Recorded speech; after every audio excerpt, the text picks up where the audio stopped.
Bonsoir à toutes et à tous. Bienvenue à cette soirée Grande Vendée. Je me présente, je m'appelle Jean-Michel Mousset, les transports Mousset pour ceux qui connaîtraient. Donc je suis entrepreneur à la base et puis accessoirement, mais avec beaucoup de plaisir, président de l'association Grande Vendée. Alors qu'est-ce que c'est que cette fameuse Grande Vendée ? Eh bien, on peut dire que c'est un territoire qui n'existe sur aucune carte administrative, mais qui bat très fort dans le cœur de ses habitants. Et si vous êtes là ce soir, je pense que c'est parce que vous partagez cette idée d'un territoire de cœur, on pourrait dire un état d'esprit, des valeurs. Alors, oui, avant que j'oublie, je voudrais remercier ceux qui nous accueillent ce soir, la mairie de Mauléon, donc son maire, Pierre-Yves, mon cher Pierre-Yves, merci de nous accueillir ici avec toute ton équipe dans cette belle salle de la Passerelle.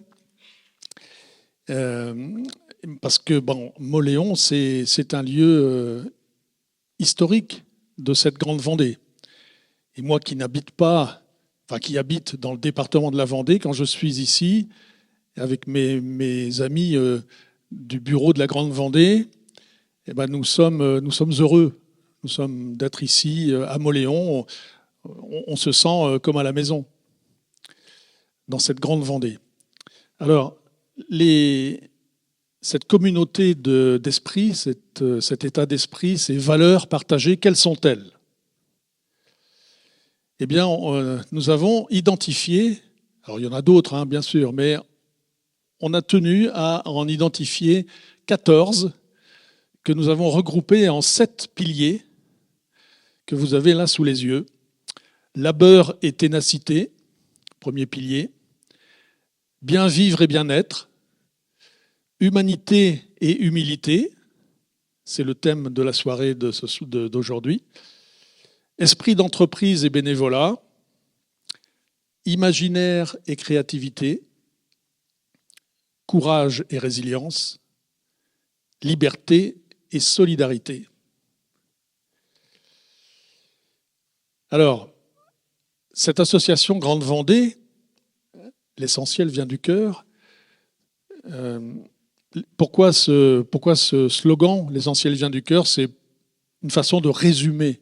Si on voulait résumer toutes ces valeurs en un slogan, en une phrase, on pourrait dire l'essentiel vient du cœur. Et c'est notre signature. Alors, nous avons lancé cette association en début d'année, en mars dernier, à Cholet. Une grande soirée, peut-être certains d'entre vous y étaient. Il y avait 500 personnes. Et depuis, nous travaillons, nous réfléchissons, nous échangeons. Et nous avons eu l'idée de parcourir le territoire de Grande Vendée pour, à chacune des soirées que nous organisons, illustrer un des piliers de valeurs que vous avez sous les yeux. Et donc, ce soir, à Mauléon, c'est la première. C'est notre première soirée, c'est notre première étape. Il y en aura d'autres. Nous irons ensuite, dans l'ordre du calendrier, en début décembre, nous serons du côté de Clisson. Et oui, ça fait partie de la Grande Vendée, le pays de Clisson. En janvier, fin janvier, nous serons à Cholet. Et puis ensuite, nous irons au Luc-sur-Boulogne et nous terminerons au Puy-du-Fou. Et une date importante à retenir, que vous pouvez d'ores et déjà mettre dans vos agendas, ce sera la dernière soirée de cette tournée, si je puis dire, le 4 mars 2026 à 19h au Puy-du-Fou, où nous illustrerons 2 piliers de valeurs qui sont, vous me l'accorderez, parfaitement bien illustrés et incarnés par le Puy-du-Fou, l'esprit d'entreprise et le bénévolat, et l'imaginaire et la créativité. Donc ça, ce sera le 4 mars prochain. Et puis, entre-temps, vous serez informés des dates des soirées prochaines. À Cholet, nous parlerons labeur et ténacité. Au collège Jeanne Delanoux, avec des jeunes, des étudiants du lycée, oui, lycée professionnel, pour montrer ce que c'est que l'apprentissage et l'intérêt de se former. Donc ce sera labeur et ténacité, et puis bien vivre et bien-être à Clisson, à côté de Clisson. Et ensuite, nous aurons courage et résilience, liberté et solidarité au Luc-sur-Boulogne, à l'Historial de Vendée. Voilà. Alors, quelques mots de notre territoire, Grande Vendée, parce que même si on dit que ce n'est pas un territoire, c'est quand même intéressant de voir à quoi ça ressemble sur la carte. Vous avez la carte sous les yeux, et donc, qu'est-ce que c'est que la Grande Vendée? Ce n'est pas compliqué, c'est tout le département du 85, plus la Vendée militaire. Voilà. C'est la façon la plus simple de décrire le territoire de Grande Vendée. Et ce territoire, il a au moins, enfin, il a donc un esprit, un état d'esprit, des valeurs partagées. C'est le pays des usines à la campagne, comme disent les journalistes. Et je voulais vous montrer ces deux cartes-là parce qu'elles sont assez parlantes. C'est le taux de chômage. Et plus c'est clair, plus le taux de chômage est bas. Et on voit bien que donc la Grande Vendée, c'est ça, là. Et que le bocage de la Grande Vendée, il est ici. Et Mauléon est par là. Vous voyez que c'est une zone où on bat tous les records de chômage en France. Bon. Et comment ça se fait, ça, qu'on arrive à avoir un taux de chômage si bas Alors, ce n'est pas toute la Grande Vendée, hein, vous me l'accorderez. C'est vrai qu'il y a une partie du sud Vendée où il y a plus de chômage. OK. Mais le cœur du réacteur, il est là. Il est dans notre bocage et Mauléon est au cœur du cœur. Et comment ça s'explique, ça? Tout simplement parce que nous avons, chez nous, encore de l'emploi industriel.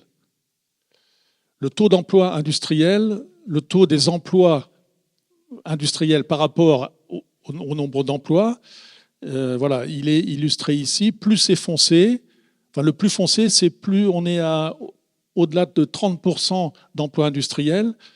La moyenne en France, aujourd'hui, on est tombé aux alentours de 12% d'emplois industriels, hein, en moyenne en France. Et nous, là, dans notre bocage, vous voyez qu'on est à plus de 30%, là où c'est le plus foncé. Ça, c'est plus de 35%, et là, c'est plus de 30%. Donc, c'est ça qui fait qu'on a aujourd'hui un taux de chômage bas. C'est qu'on a sauvegardé nos emplois industriels. Alors, on va rentrer dans le vif du sujet de cette soirée. Humanité et humilité, avec une table ronde que va nous présenter maintenant notre amie Claire Bonvalet. Merci. Bonsoir à toutes et à tous. Quelle joie de vous retrouver pour cette soirée exceptionnelle qui est organisée par l'association Grande Vendée. Alors moi, je m'appelle Claire Bonvalet et j'ai l'honneur d'animer cette rencontre placée sous le signe de l'engagement social, de la solidarité et, comme le souligne l'affiche, de l'humanité et de l'humilité.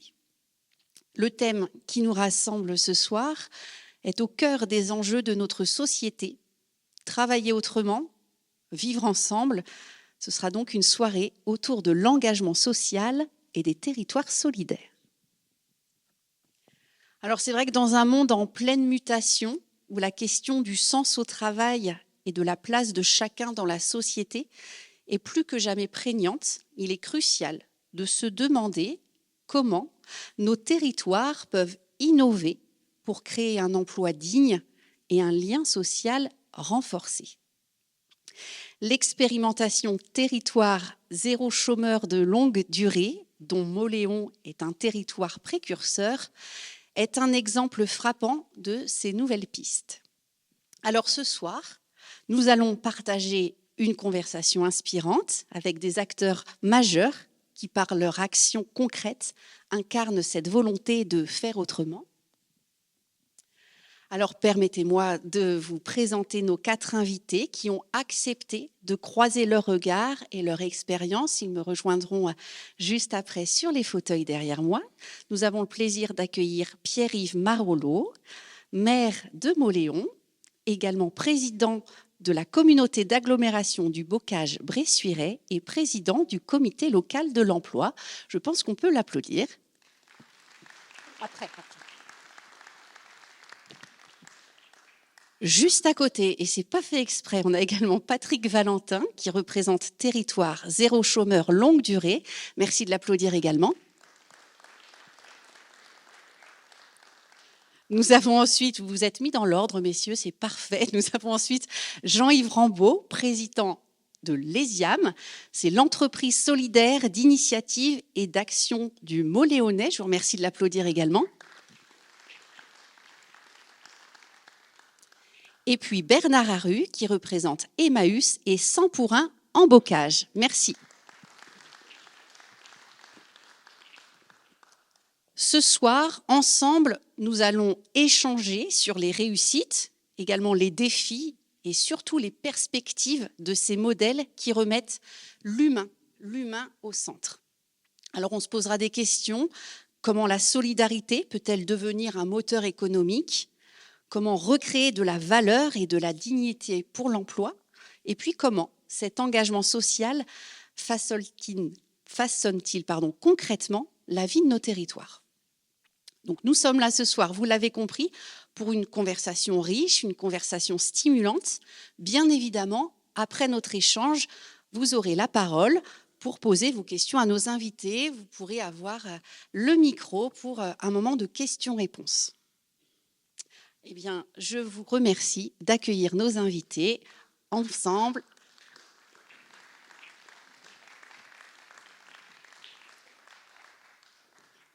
Allez-y, je vous en prie, prenez place.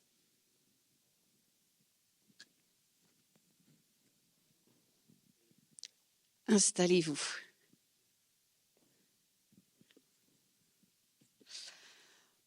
Monsieur le maire, je vais me permettre de commencer par vous. Je crois que vous êtes attendu un petit peu plus tard dans la soirée. Donc, vous avez à disposition des micros.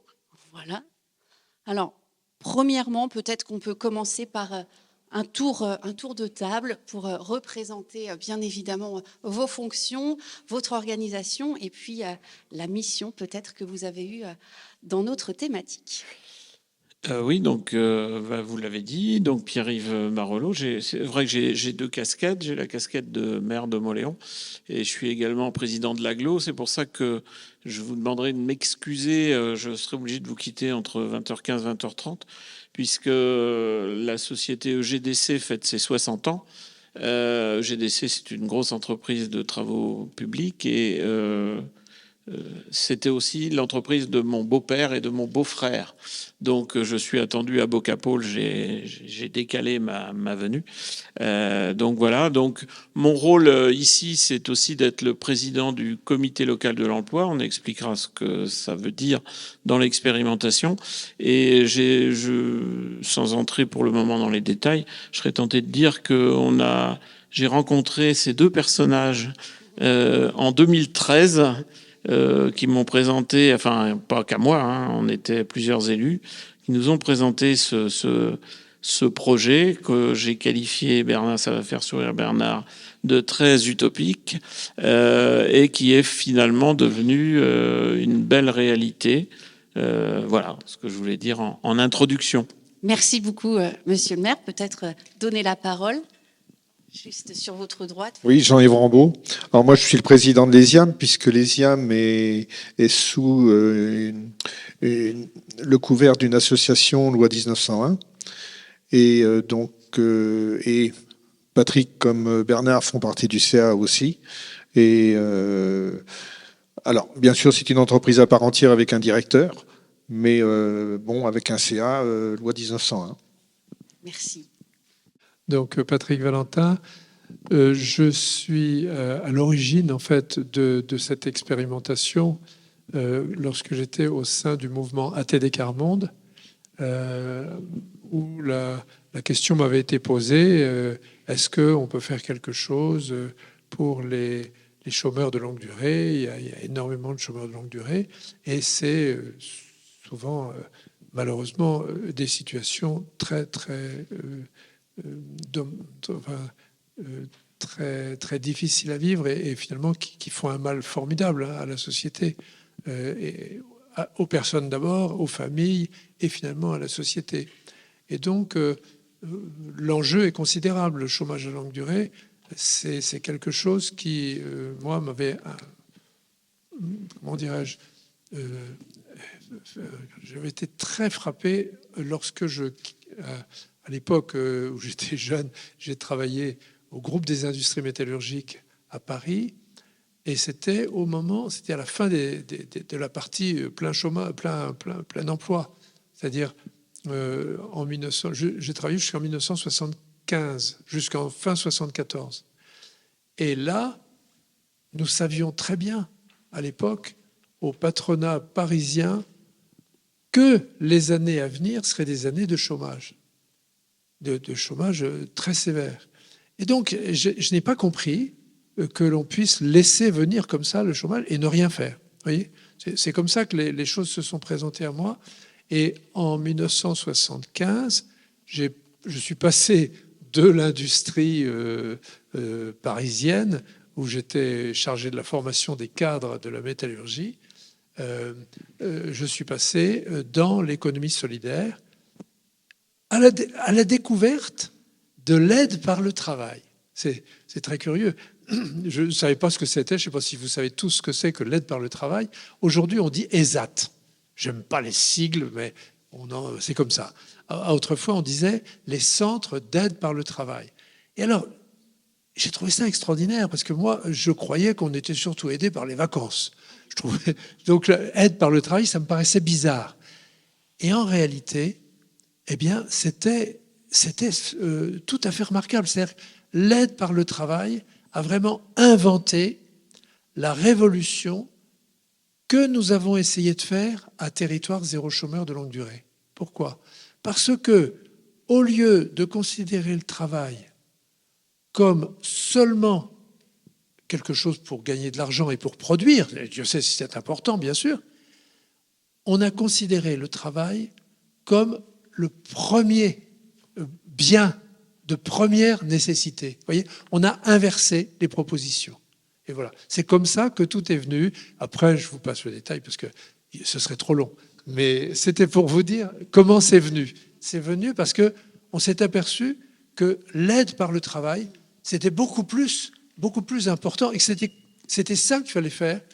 Et après, j'en parlerai peut-être plus en détail, non ? Si vous voulez, mais en tout cas, c'est passionnant. Bon. Continuez, si vous voulez, sur votre lancée. Je peux dire encore un mot après, si vous voulez. Donc, j'ai eu la chance ensuite de pouvoir, avec les qualités qui nous ont été, une petite partie des qualités qui nous ont été exposées là pour les gens de cette région, parce que j'en fais partie, et j'ai été ravi d'y revenir en 75 justement, eh bien, j'ai eu la chance de faire toutes les formes de l'aide par le travail. Mais elle ne s'appelle pas comme ça, elle s'appelle les entreprises adaptées, les entreprises d'insertion, les associations intermédiaires, les chantiers d'insertion, les entreprises d'intérim d'insertion, et maintenant les EBE, les entreprises à but d'emploi. Et il se trouve que je les ai toutes faites en tant que soit initiateur, directeur et maintenant président. Voyez ? Et ça, c'est une chance parce que ça m'a permis de voir à quel point nous avons une richesse dans l'ensemble de notre pays. Alors, elle est particulièrement bien représentée ici, dans cette région, parce que la Grande Vendée est certainement Vous l'avez très bien dit, ça m'a beaucoup intéressé ce que vous avez dit, Président, parce qu'effectivement, j'espère bien rencontrer le ministre de l'Industrie dans les temps qui viennent, et je vais le lui dire largement. Parce que, si vous voulez, nous avons, au fond, à Territoire Zéro Chômeur de longue durée, nous avons simplement repris les grandes leçons que moi j'avais constatées au fil des années. C'était personne n'est inemployable. Évidemment qu'il y a des gens plus ou moins efficaces. Et malheureusement, nos emplois sont de plus en plus difficiles quelquefois et performants, etc. Donc, il y a beaucoup de gens qui ne peuvent pas suivre la vitesse à laquelle nous accélérons. Mais sinon, personne n'est inemployable à une seule condition, c'est qu'on considère que l'emploi est tellement important qu'il faut adapter l'emploi aux personnes. Vous voyez ? Personne n'est employable. Ça, c'était ce que j'ai vu. Moi, j'ai travaillé avec des gens, vous ne pourrez pas imaginer que ces gens-là puissent travailler. Et moi-même, d'ailleurs, je ne l'aurais jamais cru. Et en fait, c'est formidable. Ce qu'on peut voir, les gens se développer. Au début, je voyais sortir... Les gens venaient d'hôpitaux psychiatriques de l'époque, c'est-à-dire en 1975. Ces hôpitaux psychiatriques, c'était pas gai. Eh bien, les gens venaient et 10 ans plus tard, ils étaient méconnaissables. Tout simplement parce qu'ils travaillaient. Et ils gagnaient pas beaucoup d'argent, bien sûr. Parce que l'entreprise n'aurait pas été capable de vivre toute seule avec ça. Mais alors, le côté thérapeutique du travail, c'est quelque chose d'extraordinaire. Moi, je disais quelquefois, on fait des miracles. Mais c'est vrai, j'ai passé ma vie à voir les miracles. Alors, donc, ça m'a beaucoup frappé. Et ensuite, la deuxième idée, elle est très simple aussi. C'est de dire, mais c'est pas le travail qui manque. C'est pas le travail qui manque. Vous voyez, vous n'avez qu'à vous retourner à droite, à gauche, n'importe où. Vous voyez qu'il y a du boulot. Il y a toujours quelque chose à faire. Il y a toujours beaucoup plus qu'on ne croit. C'est vrai, le travail, plus on travaille, plus le travail se multiplie. Il ne faut pas s'inquiéter là-dessus. Bon. Donc ça, c'était la deuxième idée. Et puis la troisième, que je suis encore dessus, alors celle-là, elle n'est pas finie de démontrer, c'est que ça coûte, non seulement ça ne coûte pas plus cher, mais ça coûte moins cher pour un pays d'avoir des chômeurs de longue durée que d'avoir des salariés aidés. Voilà, c'est aussi bête que ça. Vous voyez, c'est pas compliqué. Et bien avec ces trois idées-là, on a fait 80 entreprises et 4000 emplois. Merci. Merci beaucoup, Patrick, pour cette présentation passionnante qui nous sert également d'introduction pour la suite. Bernard, on vous laisse bien évidemment le soin de vous présenter également. Alors, comme Patrick, j'ai eu beaucoup de chance, et entre autres celle de rencontrer son oncle, qui s'appelait le père Sylvain, Bernard Valentin, le père Sylvain, et de travailler avec le père Sylvain à développer des communautés d'accueil pour des personnes handicapées. On a créé une de ces communautés pas loin d'ici, au Peu du Pin, et qui s'est développée en accueillant des personnes justement qui étaient au chômage, et ce qui nous a amené au fil des années à créer un chantier d'insertion, à créer une entreprise d'insertion. Et effectivement, nos idées étaient très proches de celles de Patrick, et donc on a pu développer, après des élections que j'ai brillamment perdues, et avec Pierre-Yves, les IAM, voilà, à partir aussi de cette expérience des ateliers du bocage, des chantiers Pepin et d'Emmaüs Moléon. Ça, je crois, contribuer à faire que les IAM est aujourd'hui un très beau succès et fonctionne très bien. Merci Bernard, et puis merci aussi pour cette humilité. Ça permet aussi de travailler en bonne intelligence relationnelle. On peut peut-être donner la parole en effet à Monsieur le maire. Vous avez su travailler ensemble, même si en effet vous aviez... Je pense que c'est aussi une des caractéristiques de la Grande Vendée, de notre territoire, c'est qu'on peut avoir des idées différentes, c'est pas pour autant que les idées des autres ne sont pas bonnes. Et je pense que ça a été un travail qu'on a su mener, je pense, intelligemment avec Bernard. Bon, voilà, il y a eu des élections, il y a eu des résultats, mais moi j'avais toujours dit, quel que soit le résultat, on essaiera de travailler ensemble sur ce projet. C'était un projet un peu fou, il faut quand même le dire, hein. D'ailleurs, moi, c'est la première fois que j'ai manifesté. Je suis allé manifester à Paris avec des gens que j'aurais sans doute jamais côtoyés. Je pense à des chômeurs de longue durée. Hein. Nous sommes allés à Paris. Les questions de certains, c'était est-ce qu'on va voir le président de la République? Bon, on l'a pas vu. Mais en attendant, on était 4 territoires au tout début, je ne me trompe pas. Hein. On avait un territoire en Bretagne, Pipriac, Moléon, Colombelles-les-Belles, qui est dans l'Est, et puis Prémery, donc, qui est dans le Nivernais. Ouais. 4 territoires. Il y en a un 5e, Jouques, qui nous a rejoint assez vite, mais on partait de zéro parce que on avait l'idée de Patrick, que Patrick était venu nous présenter. Alors, à un groupe d'élus, moi j'étais déjà élu, j'étais président du Pays du Bocage avant 2014, et j'étais aussi président de la Maison de l'Emploi.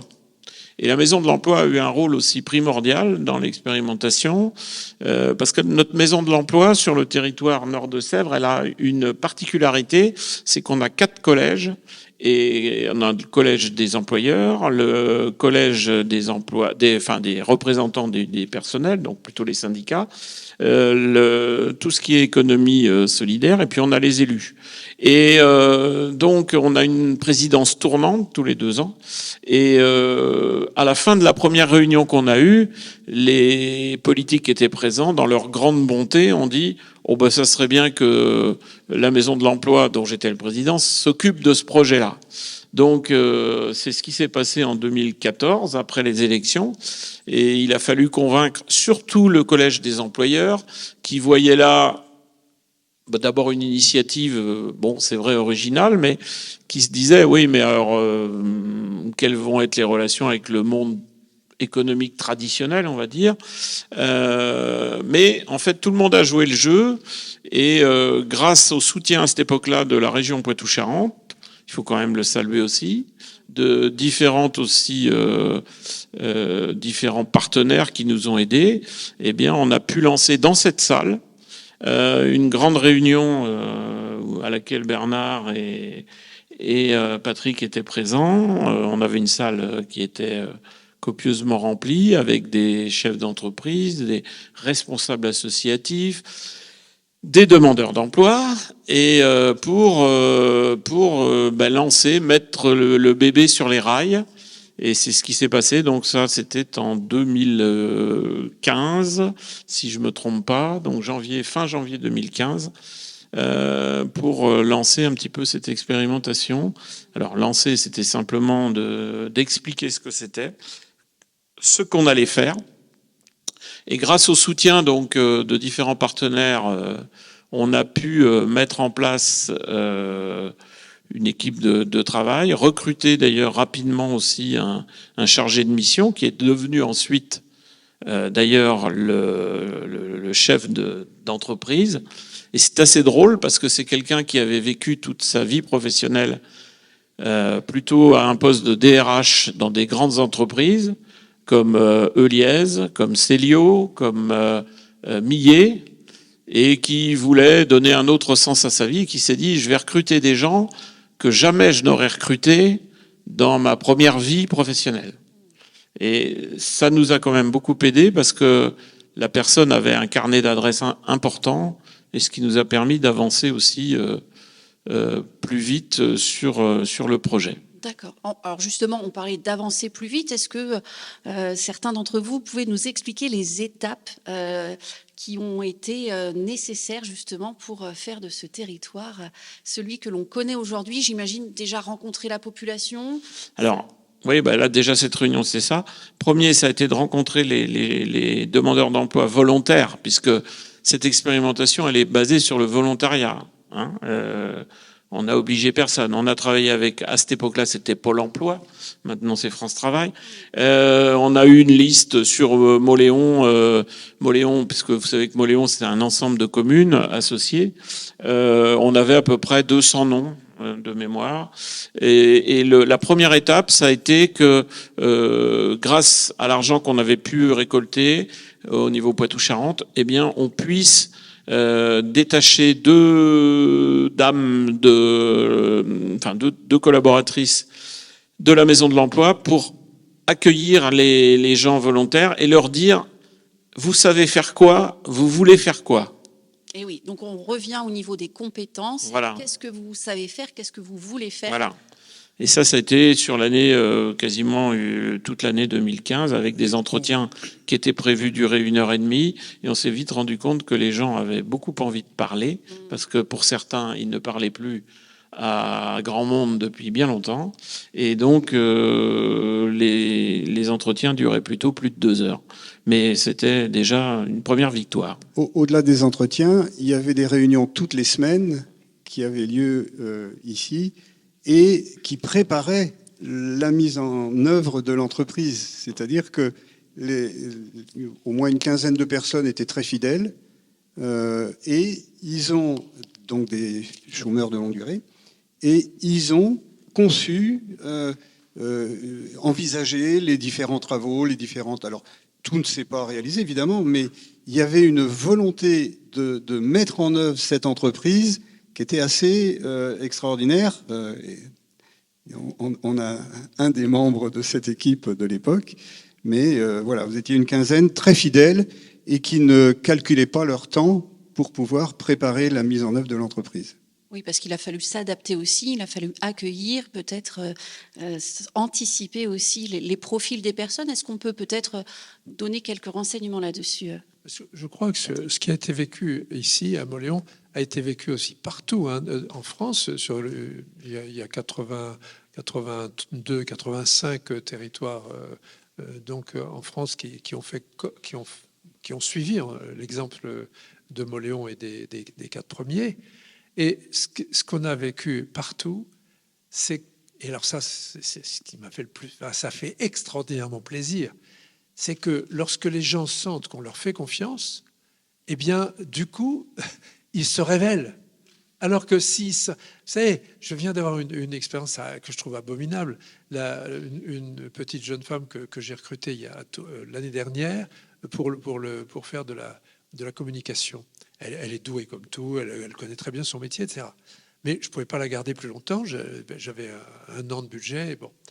Et eh bien, cette dame, j'essaye de suivre, elle me dit, j'ai eu un seul cas, mais il y avait 200 candidats. Et on est resté les 5 derniers, mais malheureusement, je n'ai pas été pris, j'étais la 2e. Bon, ça va, cette femme-là va s'en tirer. Elle est très qualifiée, etc. Mais les chômeurs de longue durée, c'est quelquefois tous les jours comme ça. C'est épouvantable. C'est-à-dire que ça détruit quelqu'un. Quand tout le monde lui répond non, ça détruit. Et alors que là, c'était le contraire. Et alors, le contraire provoque le contraire. C'est-à-dire les gens se reconstruisent. Donc c'est ça qu'on a vécu partout. Et on parle de chômage de longue durée. Est-ce qu'on a une idée à partir de combien de temps est-ce qu'on considère que le chômage est chômage de longue durée? Normalement, la règle, c'est 1 an de chômage. 1 an de chômage. Il y a 2 règles. C'est 1 an de chômage pour qu'on puisse recruter. Il faut que les gens soient domiciliés sur Mauléon ou une des communes associées depuis 6 mois. Ça, c'est les règles qui sont des règles au niveau national. Alors, des règles qu'on est en train de débattre. Oui. Parce que, en fait, l'expérience nous a montré que c'était facilement 2, 3, 4, 5 ans. Oui. En moyenne, 4 ans. 4 ans et demi, 5 ans en moyenne. Donc, on accepterait 2 ans. En fait. Et puis avec la perte de confiance qui va avec, vous le disiez, après avoir essuyé plusieurs échecs, on perd en confiance et le temps de chômage grandit. Oui, alors nous pensions, au début, comme dit Pierre-Yves, nous pensions qu'1 an, c'était bien, parce que après 1 an, c'est très dur. Les gens perdent confiance. Et donc, Après un an, c'est trop tard. Il faut tout de suite reprendre. Mais aujourd'hui, les ambiances ont un peu changé, c'est dur. Et les hauts personnages qui nous gouvernent disent « Oh, mais on va mettre 2 ans. » Bon. Alors, bon, c'est en débat. D'accord. Jean-Yves Rambaud, est-ce que vous pouvez nous parler peut-être de l'ESIAM? Alors j'imagine que le public ici connaît déjà cette structure, mais est-ce qu'on peut rappeler un petit peu plus ce qu'est votre structure? Alors en fait, on peut voir qu'à l'ESIAM, on a quand même 45% d'handicap reconnus. Et quand on dit reconnu, il y a sûrement plus. On a beaucoup de... Notre moyenne d'âge est au-delà de 50 ans, donc on voit qu'il y a beaucoup de fins de carrière. Des gens, on a aussi des gens qui sont des aidants, qui ont besoin d'horaires aménagés pour s'occuper des personnes dont ils ont la charge. Et on a aussi des gens en longue maladie qui ont parfois des traitements lourds où ils ne peuvent pas travailler pendant plusieurs jours après leur traitement. Et c'est vrai que c'est des gens qui veulent travailler, mais qui ne peuvent pas rentrer dans le cycle traditionnel, qui sont rejetés du monde de l'emploi. Et alors, on a des gens fragiles soit physiquement, soit psychologiquement, parce que on vit pas plus d'1 an de chômage sans laisser des traces. Mais j'aime bien dire que si on avait pris une photo de toutes les personnes avant qu'elles arrivent à l'ESIAM et qu'on prenait une photo de ces mêmes personnes, il y a un changement radical des visages. On voit, à leur entrée, on voit des gens déprimés et maintenant on voit des gens qui ont retrouvé le goût de vivre. Il y avait Coluche qui disait les gens veulent du travail, un salaire leur suffirait. Mais en fait, il avait tort. Parce qu'on le voit très bien que avoir un travail, eh bien, c'est déjà côtoyer des gens, sortir de chez soi. Et puis, vis-à-vis de la société, c'est retrouver une certaine dignité, dignité, parce qu'on n'est pas un paria qui est au crochet de la société. Là, on apporte son énergie à la société, et ça, c'est valorisant pour tous. Et bien que ce soit un milieu bienveillant, les IAM, où on ne va pas demander, parce qu'on a des gens fragiles, on ne va pas demander de rentabilité. Et à bout on voit que naturellement, les gens, il n'y a pas besoin de leur demander une rentabilité. Ils y vont. Eh oui. Ils prennent plaisir dans le travail. Et c'est ça qui est génial. C'est vrai qu'aujourd'hui, on parle beaucoup de productivité. Il faut que l'entreprise, elle produise plus, alors que simplement, déjà, de s'intéresser aux personnes qui contribuent à la réussite, c'est là où on obtient le plus de motivation aussi. Et je pense, avec cette expérience, que si dans toutes les entreprises, on avait ce même management, eh bien, on n'aurait même pas besoin, parce que les gens, ils travailleraient avec beaucoup plus de bonheur. Et si vous intéressez à votre travail et que vous vous sentez bien, eh bien, naturellement, vous travaillez et vous êtes heureux. C'est une célèbre citation trouve un travail que tu aimes, tu n'auras plus jamais l'impression de travailler. C'est peut-être ça aussi. C'est exactement ça. Que vous souhaitez. Et on le voit très bien. Au départ, je suis rentré j'ai adhéré à une utopie, parce que si on vraiment, là, on a affaire à des chômeurs qui veulent travailler. Eh bien, si on fait rien, si on ne s'investit pas pour aider des chômeurs qui veulent travailler, eh bien après, on n'a plus le droit de se plaindre parce qu'il y a trop de gens dans l'assistanat. Là, ils veulent travailler, qu'on les aide, qu'on s'investisse. Et c'est une grande leçon de morale pour tous. Et c'est vrai que c'était à l'origine une utopie. Une utopie. Tout le monde, on s'est dit, mais franchement, on y allait, je compare ça à Christophe Colomb qui allait vers l'Amérique et puis qu'il y en avait dans le bateau qui pensaient encore que la Terre était plate. C'était un peu, on savait pas où on allait et quand est-ce qu'on arriverait sur le bord du continent. Oui. Et c'était ça. Et puis on a aperçu l'Amérique et puis maintenant faut conquérir le reste de la planète. Donc l'Amérique qui a Mauléon, Monsieur le maire, je vous voyais réagir. Oui, simplement pour noter 2 ou 3 petites choses. D'abord, le territoire de Mauléon est un territoire où on a un chômage, ça a été souligné, qui est faible. D'autres territoires ont des caractéristiques complètement différentes. Je me souviens de la première rencontre qu'on a fait entre toutes les EBE, puisque la première loi c'était 10 EBE, c'est tout. Et on en avait une sur Thiers. Thiers, il y avait, au sein de leur EBE, ils avaient des bacs plus, des bacs plus 3, des bacs plus 5. Nous, à Mauléon, et c'est pas un côté péjoratif, mais on avait plutôt des gens à qui il manquait de la formation. Voilà. Et puis, Jean-Yves l'a souligné, que 45% qui ont le statut de travailleur handicapé, plus ou moins, mais voilà. Et donc ça, c'est la première chose que je voulais souligner, parce que l'expérimentation dit que, enfin, en tout cas, c'est interprété par certains, et en particulier par certains représentants de notre cher département, disent oui, mais ça doit être qu'une situation provisoire, et après, il faut qu'il bascule dans, je vais dire, le monde économique, entre guillemets, normal. Mais ça dépend du territoire. Nous, on a un territoire où on a plutôt, et Jean-Yves l'a bien dit, des gens qui sont en fin de carrière, qui ont besoin de marquer des trimestres par rapport à leur retraite à venir, d'autres qui ont été obligés d'arrêter leur travail pour des problèmes de santé, enfin leur travail initial, et donc tous les ans, puisqu'on en parlait ce matin avec Jean-Yves et Christophe, on a à peu près quand même 2 ou 3 personnes qui vont partir vers un CDI, vers une entreprise autre. Et ça, c'est très bien.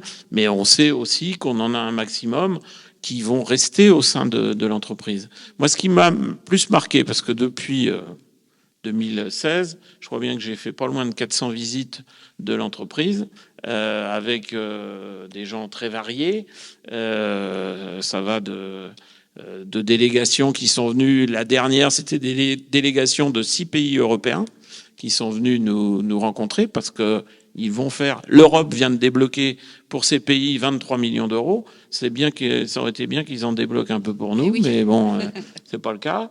On a reçu l'ancien Premier ministre Édouard Philippe qui est venu voir, et toute leur question c'est c'est une véritable entreprise. Bah oui. Ils sont pas là pour passer leur temps à ne rien faire. Ils travaillent 35 heures, ils bossent, ils font des activités, ils font voilà. La deuxième remarque aussi, c'est, moi que je fais, c'est qu'au début, quand je faisais des visites, c'est moi qui pilotais la visite. Après, les salariés m'ont dit non, c'est nous qui pilotons la visite. Donc là, il y avait l'estime de soi. Voilà, de montrer ce qu'ils savaient faire. La fierté, bien sûr. Et puis la troisième remarque que je ferai, c'est que un matin que j'allais chercher mon pain de bonne heure, à la sortie, je vois une gentille dame de Mauléon, assez âgée, qui voit passer les gens qui embauchaient et qui me dit, je pensais pas que ces gars-là, ils travailleraient. Bah si, ils travaillaient, ils ont envie de travailler.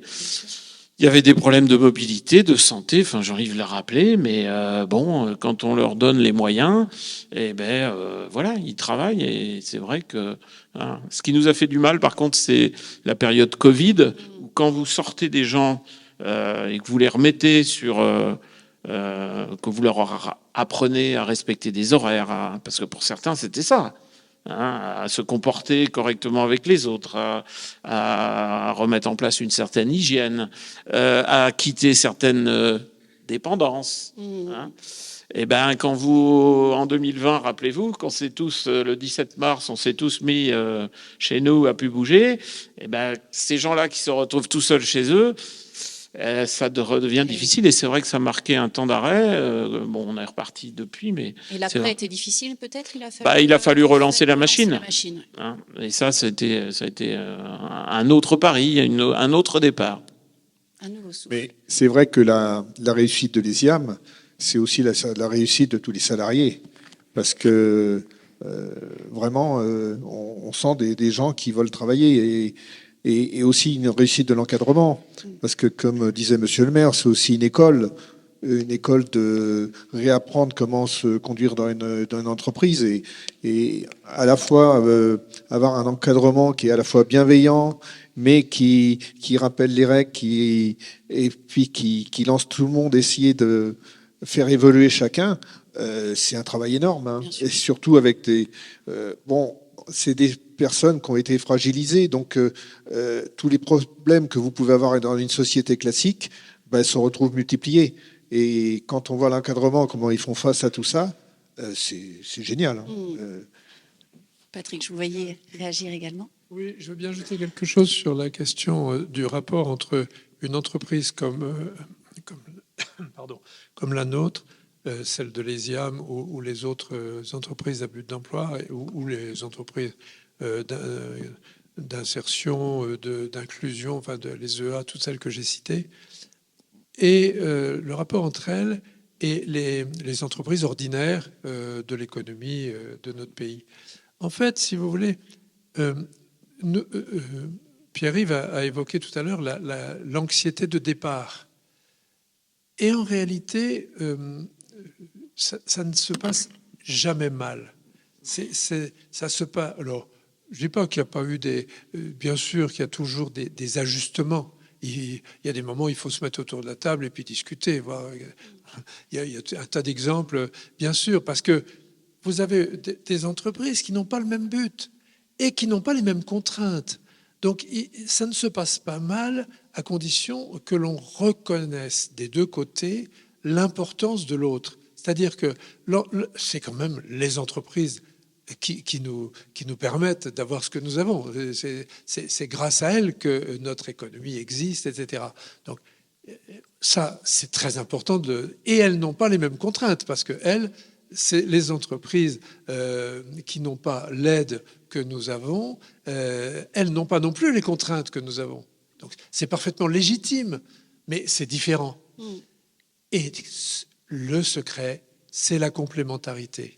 Parce qu'on est complètement complémentaires. C'est grâce aux entreprises ordinaires que nous existons en tant qu'économie, mais c'est grâce aux entreprises à but d'emploi, toutes quelles qu'elles soient, que les entreprises ordinaires ne peuvent évidemment pas recruter. Parce que on dit quelquefois, il y a encore des gens qui ont l'idéologie, mais il faudra, ce que évoquait Pierre-Yves, il faudra qu'ils passent dans les entreprises ordinaires. Mais non, c'est pas vrai. Les entreprises ordinaires ont des contraintes. Moi, j'en viens de l'entreprise ordinaire. Je peux vous dire que dans l'industrie, dans la métallurgie parisienne, on peut pas embaucher les gens que nous avons embauchés dans les EBE. C'est pas possible.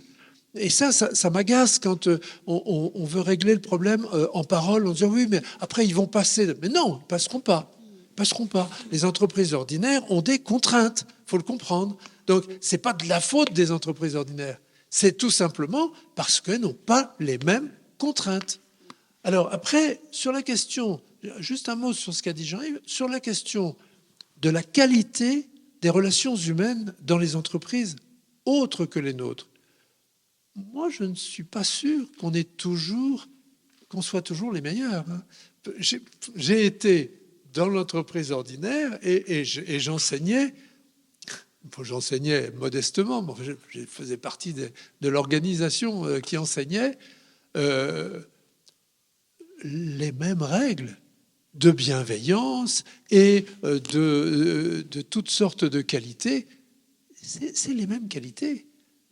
La différence, c'est le contexte. Il y a des contextes très durs, de concurrence très dure, d'accélération, etc.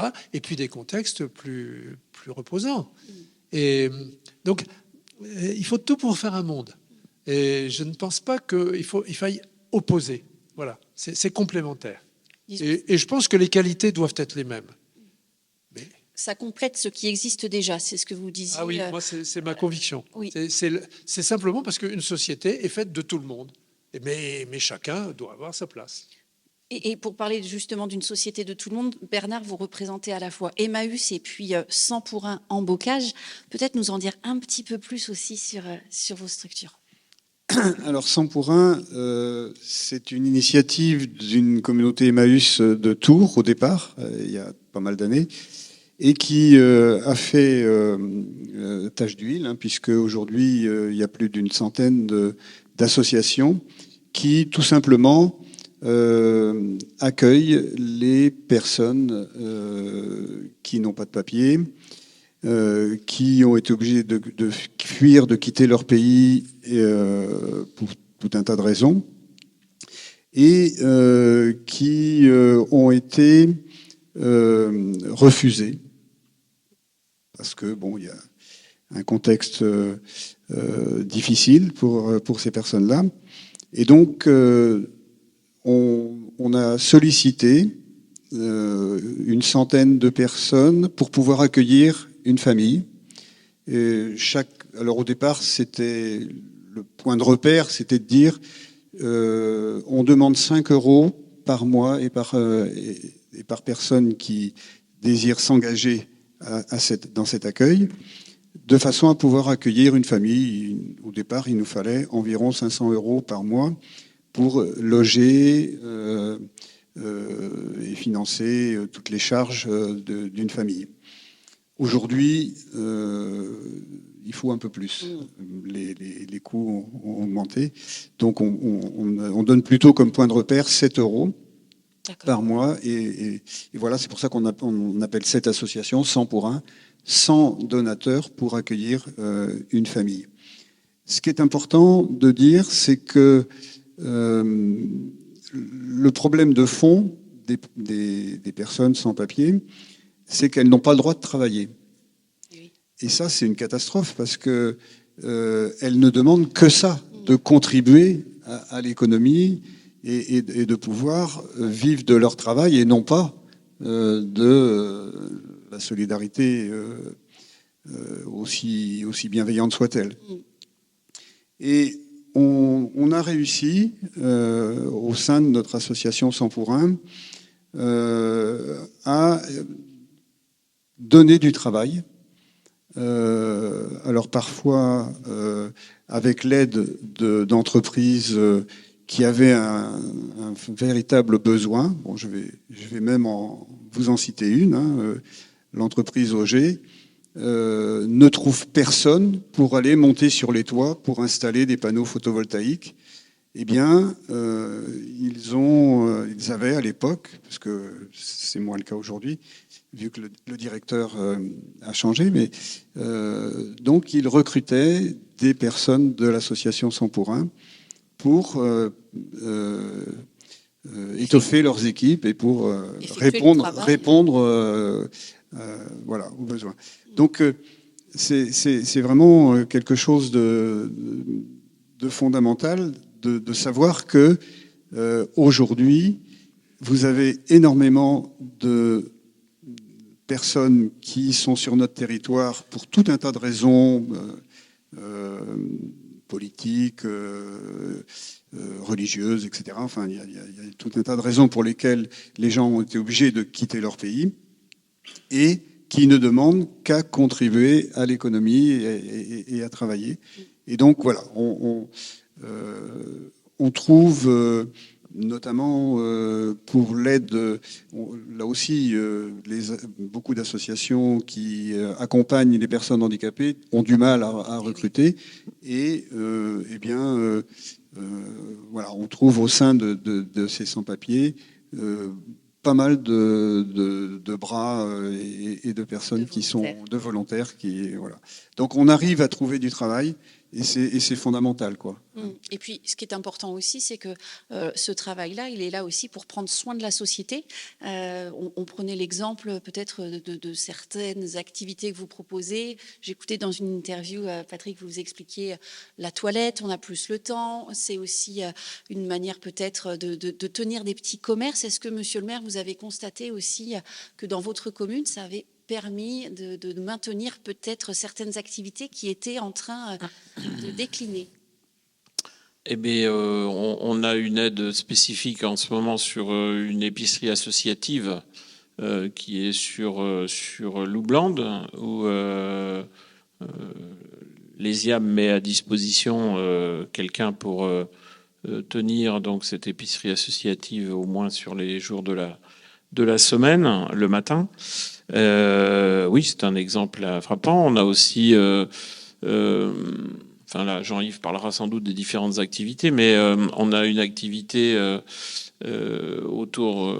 On est sur un territoire où on a beaucoup d'écoles privées pour aller, voilà,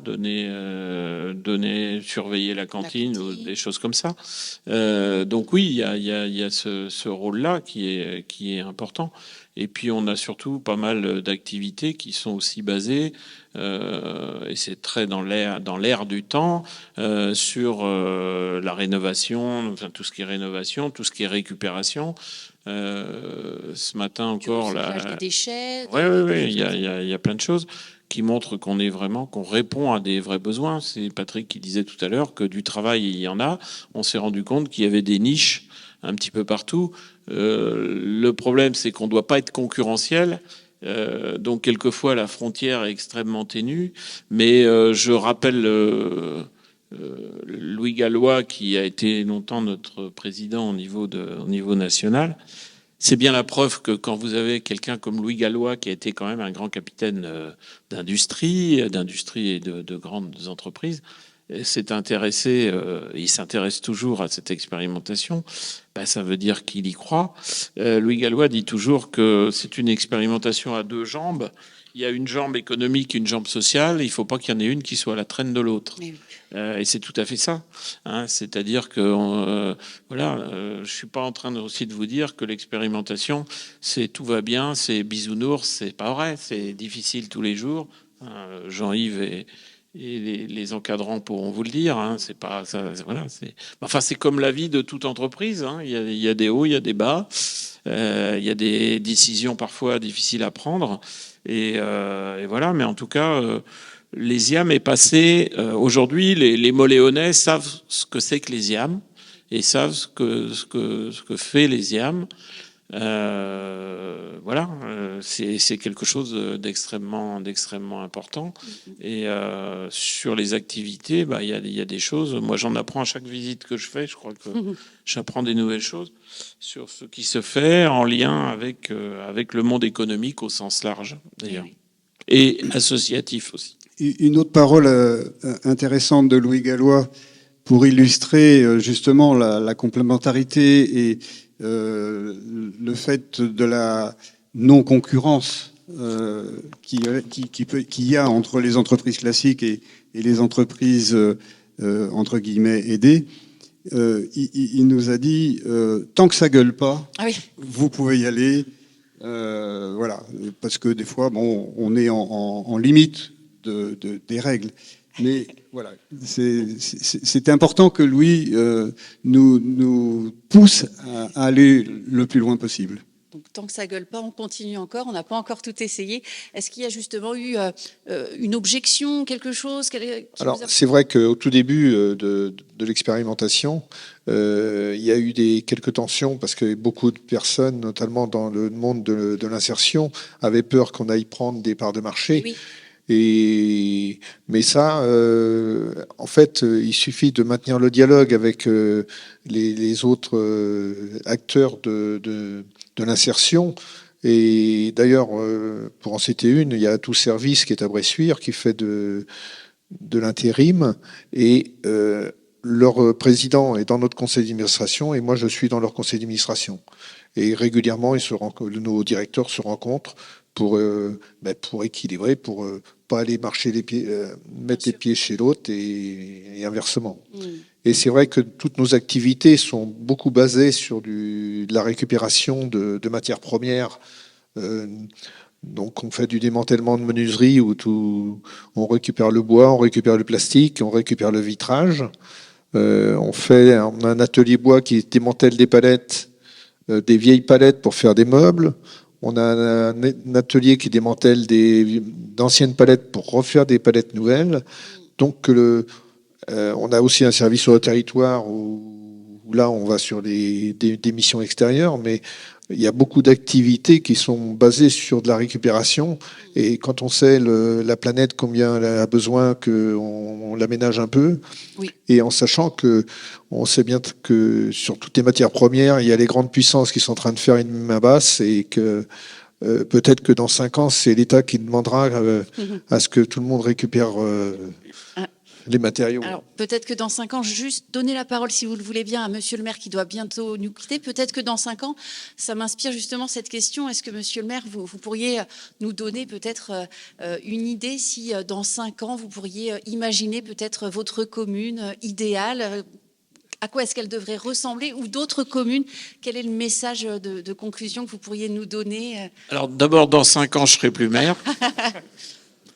C'est même une question de moi. Je pense que, enfin, j'espère, hein, je souhaite que les IAM soient toujours un élément dans notre commune. Ça me semble important parce que le chemin quand même était long. On a été assez vite pour expliquer, mais enfin, moi je me rappelle début janvier 2017, lorsqu'on a ouvert l'entreprise, il n'y avait pas un centime. Pas un centime en poche. On a prêté, nous, parce qu'il faut une volonté politique. Si le maire, et c'est pas, parce que je répète et je le dis toujours, c'est un travail collectif. Hein. Mais si le maire n'a pas cette volonté au départ de dire, on y va, ça risque pas de marcher. Hein. Si on y va sur la pointe des pieds, ça marchera jamais. Donc la commune, on s'y est engagé d'une manière assez forte. Et là, le rôle du maire est important, c'est d'aller voir des partenaires financiers. On a trouvé une banque partenaire. Il y avait même 2 banques qui voulaient venir, mais vous savez bien que les banques, elles aiment bien avoir l'exclusivité. Donc, on a fait un choix. Après, on a prêté des locaux. Attention, on a mis un loyer parce que moi, je ne voulais pas, et j'étais suivi par l'ensemble de l'équipe, qu'on me dise on leur donne des locaux. Et non, il y avait un loyer. Ça voilà. permet aussi de Alors, s'engager. un loyer modique, mais un loyer. D'ailleurs, depuis, les IAM a aussi acheté 3 bâtiments, si je ne me trompe pas. Donc, ils sont propriétaires de 3 bâtiments. Mais au départ, il a fallu vraiment.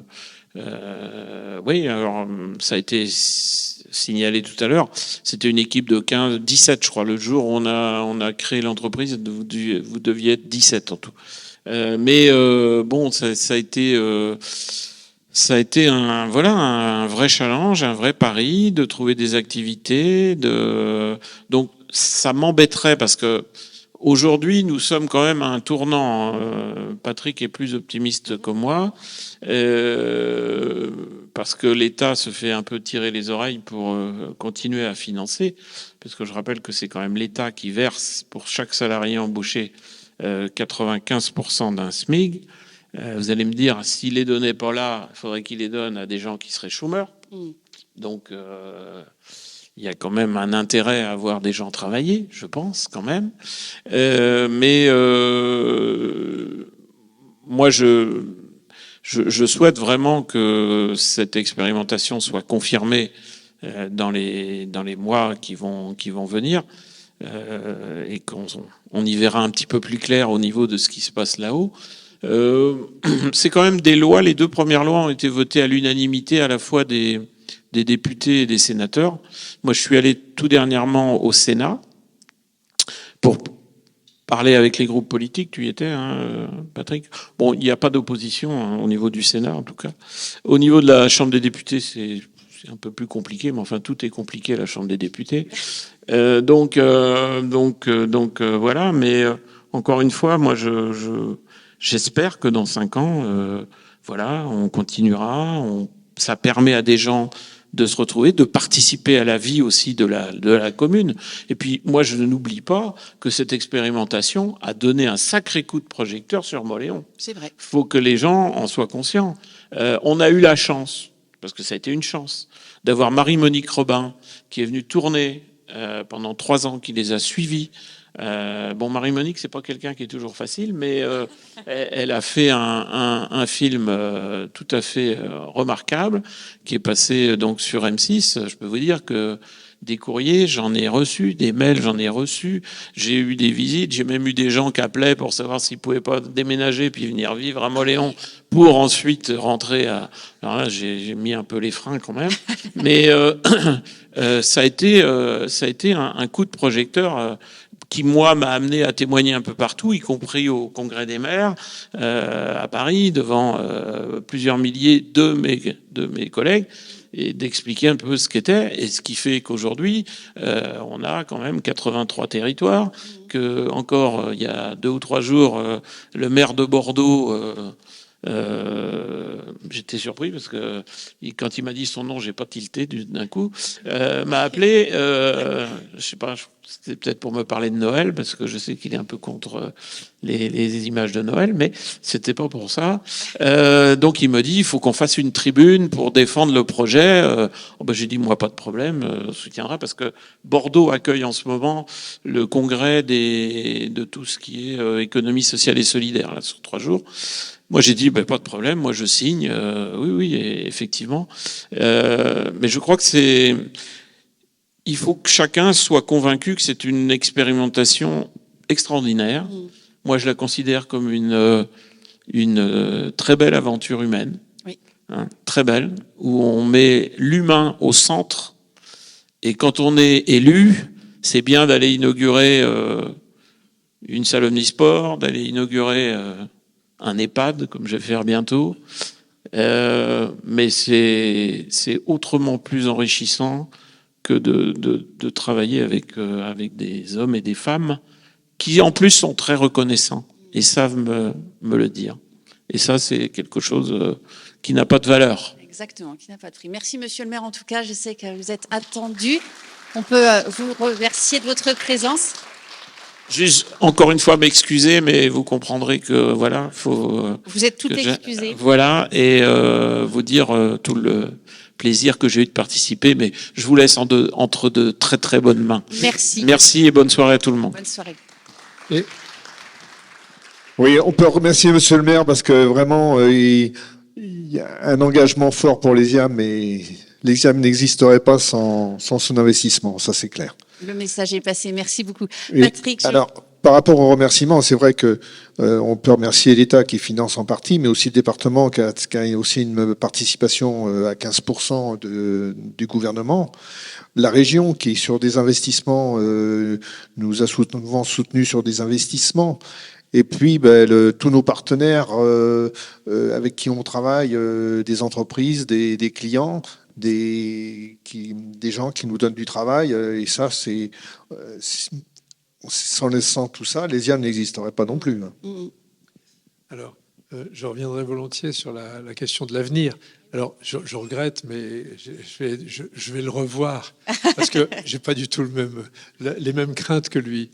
C'est-à-dire vous êtes plus optimiste, il disait, c'est ça? Oui, je suis pas optimiste, mais je pense, je suis tenace, et je pense que on va réussir jusqu'au bout.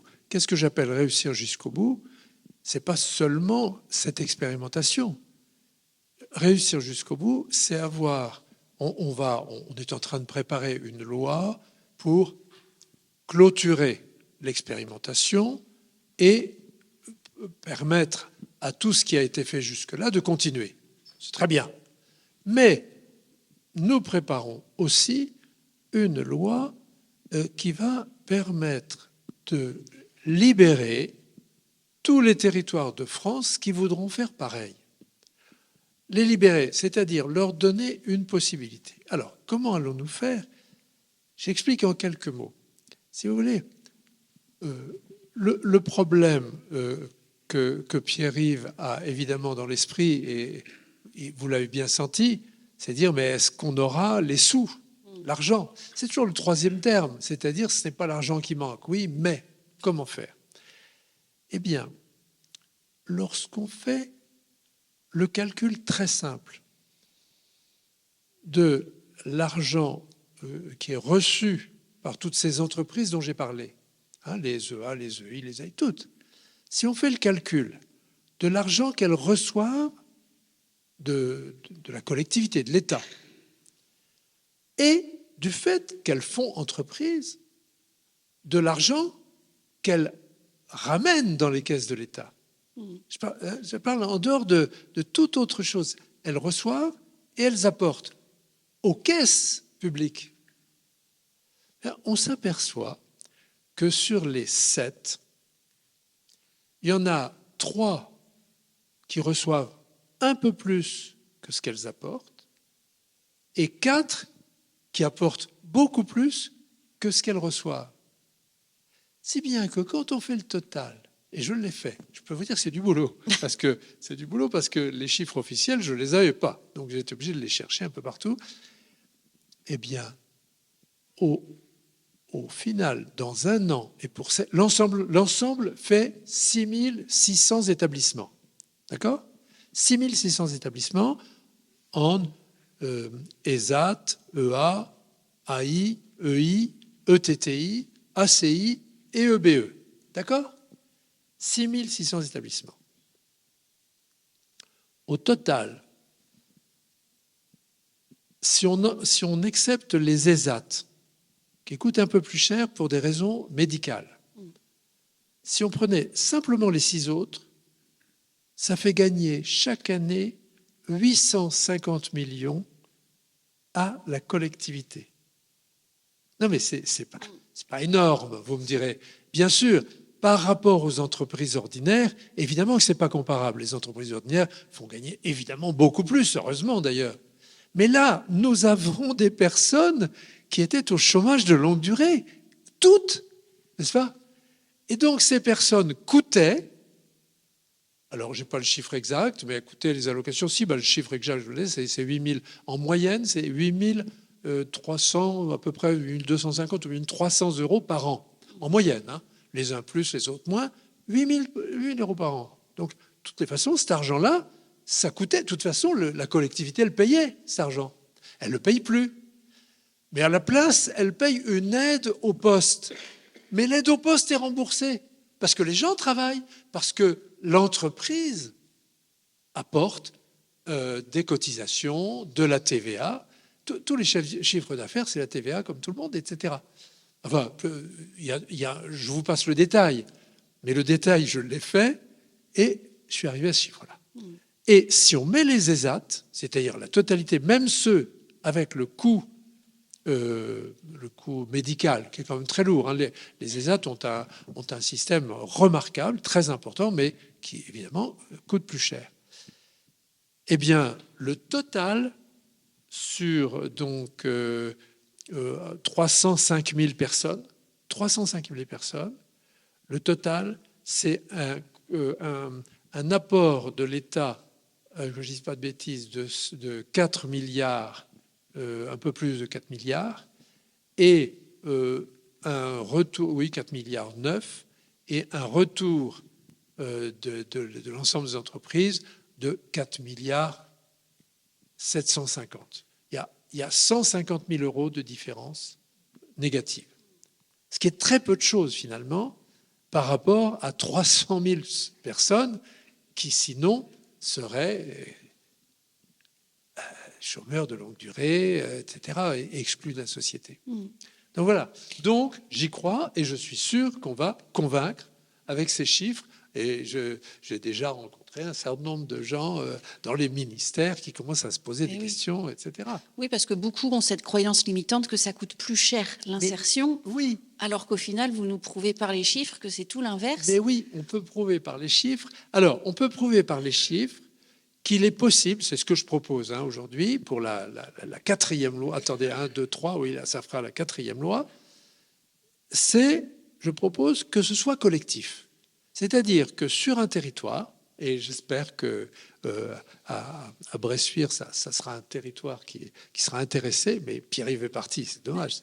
Mais je vais déjà parler en privé. Si vous voulez que sur un territoire, le président du territoire, sont les territoires de France Travail. Maintenant, France Travail a ses territoires. Bon. Le président du territoire mettra autour de la table toutes ces entreprises que je viens de citer, si elles sont sur le territoire, hein, et si elles le désirent, ce ne sera pas obligatoire. Mais toutes celles qui veulent créer davantage d'emplois.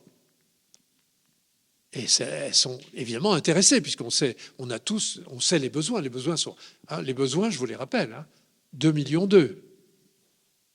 pour l'instant, on n'a fait que 4 000 emplois. Et il y a 2 millions, alors 2,2 millions, c'est le nombre de chômeurs de longue durée aujourd'hui. Combien y en a-t-il qui veulent travailler, etc. Mettons même qu'il n'y en ait qu'1,5 million.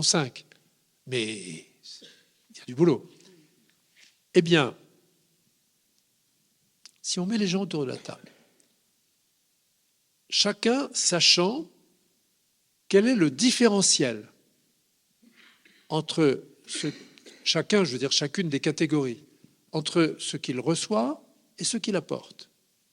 On fait le total, et plus on crée d'emplois avec ceux qui apportent plus, qui sont donc gratuits pour le contribuable, plus on peut financer d'emplois pour ceux qui apportent moins. Et du coup, on a une solidarité entre les uns et les autres qui devient extrêmement constructive. Parce qu'à ce moment-là, d'abord, c'est la solidarité pour le boulot. On se met à se dire comment on va se développer. On en parle, on discute et on fait ensemble. Et puis deuxièmement, je dirais, c'est vertueux parce que ça oriente vers... Alors, tout à l'heure, vous avez parlé de l'industrie et du fait, et ça m'a beaucoup frappé, du fait que c'est là où les taux de chômage sont les plus bas, là où il y a de l'industrie.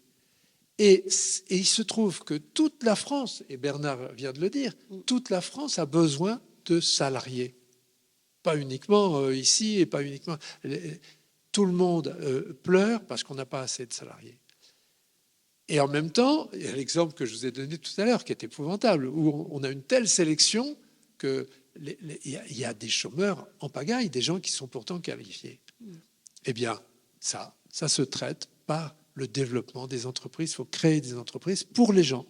Et donc, je suis sûr qu'on va aboutir. On va aboutir. Pour toutes ces raisons. Merci Patrick pour ce message d'espoir. Bernard, est-ce que vous partagez aussi, si on parle d'avenir, et puis je vous donnerai aussi la parole, bien sûr. Oui, moi, je suis comme Patrick. Je milite très très fort pour que la très belle expérience de l'ESIAM se multiplie, y compris sur notre bocage. Pour l'instant, je prêche un peu dans le désert, mais ça fait rien, je continue. Et cette idée de solidarité entre les entreprises, ça me fait penser à ce qui se passe sur ce territoire vendéen, où très souvent, des entreprises qui sont un peu en difficulté sont soutenues par d'autres entreprises. Et la Vendée est vraiment à la pointe de ce type de solidarité. Et ça rejoint un petit peu l'idée que vient de développer Patrick. Oui, tout à fait. Jean-Yves, vous vouliez peut-être aussi nous faire part de votre optimisme ou au contraire de vos doutes pour l'avenir. Comment est-ce que vous voyez les choses ? Il y a quand même 75 salariés, donc il y a toujours une inquiétude par rapport au budget. Mais il faut quand même rester optimiste et voir l'avenir, parce que c'est vrai que c'est un super beau projet. Et ce serait dommage que, alors que l'Europe veut développer un projet peut-être similaire, que la France le pérennise et ou l'étouffe un peu ce projet. Et c'est vrai que l'idéal dans 5 ans, ce serait que l'ESIAM, depuis sa création, a toujours été plus ou moins un porte-étendard de cette expérimentation. Et ce serait que dans 5 ans, ce soit encore le porte-étendard qui montre une évolution où on a su faire une réussite exemplaire. Et ça, ce serait génial. On vous le souhaite et que vous avez bien fait d'y croire. Je vais citer un économiste, Patrick, que j'ai entendu lors d'une interview que vous aviez nommé, Pierre-Noël Giraud, c'est bien ça, et qui disait lorsque l'on pense économie, on modifie l'économie, et ça voudrait donc dire qu'il n'y a pas de règles toutes faites et qu'on peut tout à fait imaginer que tout ce qui est en train de se mettre en place, c'est une façon de vivre ensemble et de réinventer aussi au-delà de l'humain, mais c'est aussi l'économie qui tourne autour. Est-ce que vous vouliez peut-être en dire quelques mots sur cette vision de l'économie, mais surtout de l'humain, en fait, c'est nous dire que c'est l'humain qui fait que les choses évoluent finalement. Oui, effectivement, c'est ma confiance. Oui, c'est pour ça que je suis confiant. C'est parce que, comment dirais-je, Moi, peut-être tout simplement à cause de ce que j'ai vécu, en fait, parce que bien sûr, ce sont des choix, mais les choix que j'ai faits m'ont vraiment montré à quel point nous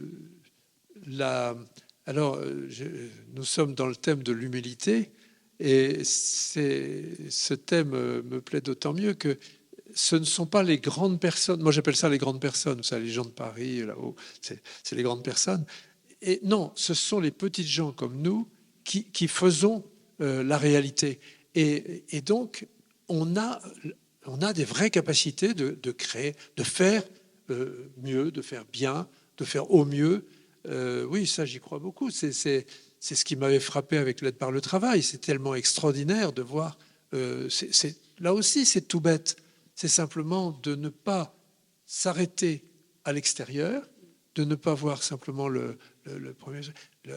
l'impression de départ, mais de reconnaître à la personne les mêmes droits, de s'exprimer, d'être comme elle est, etc. C'est surtout de reconnaître aux gens d'être ce qu'ils sont, d'être comme ils sont.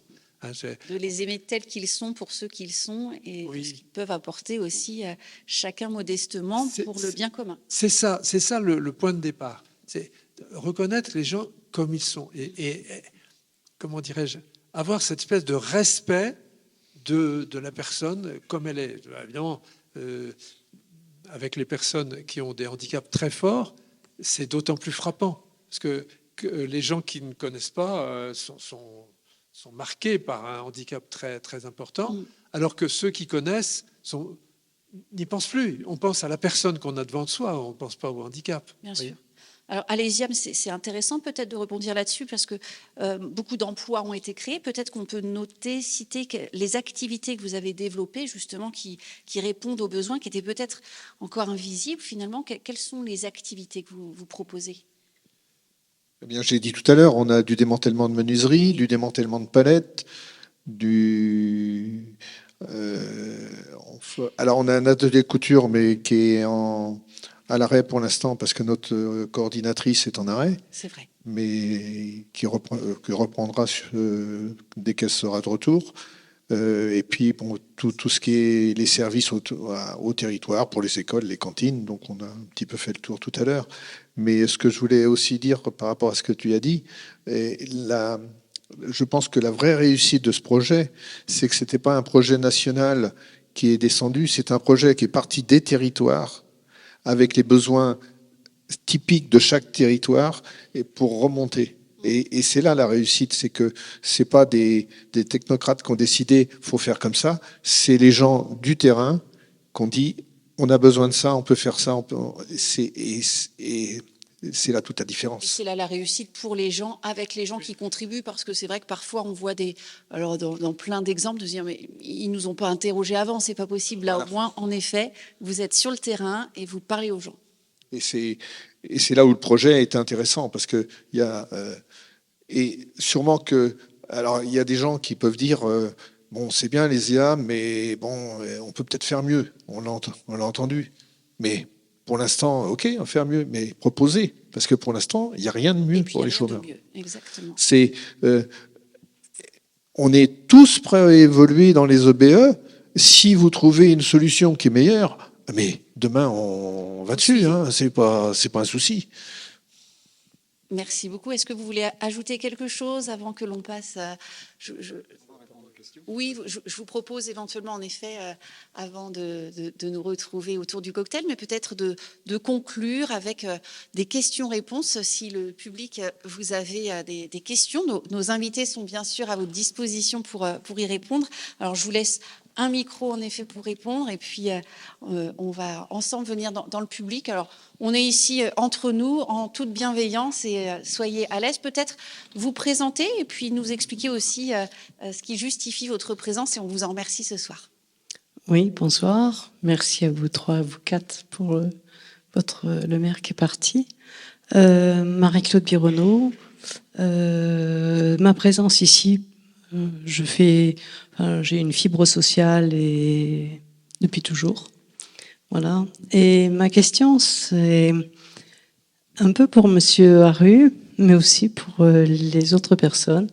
Est-ce qu'on pourrait rêver d'un groupe d'entrepreneurs qui solidairement et en nombre embauchent ces migrants qui n'ont pas les papiers mais qui ont envie de trouver du boulot, de la même façon qu'on peut aider les chômeurs de longue durée.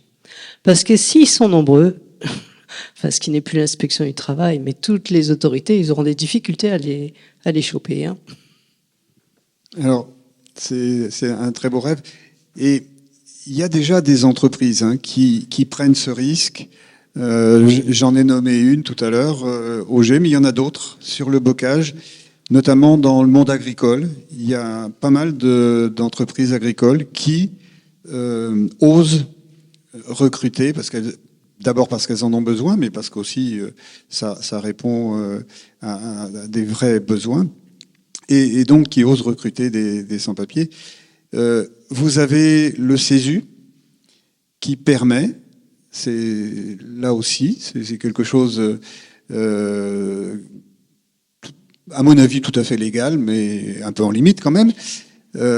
Donc le CESU permet, et je connais des personnes, notamment une personne très handicapée, qui n'a pas trouvé d'auxiliaire de vie et qui a fait un contrat CESU à une personne sans papier.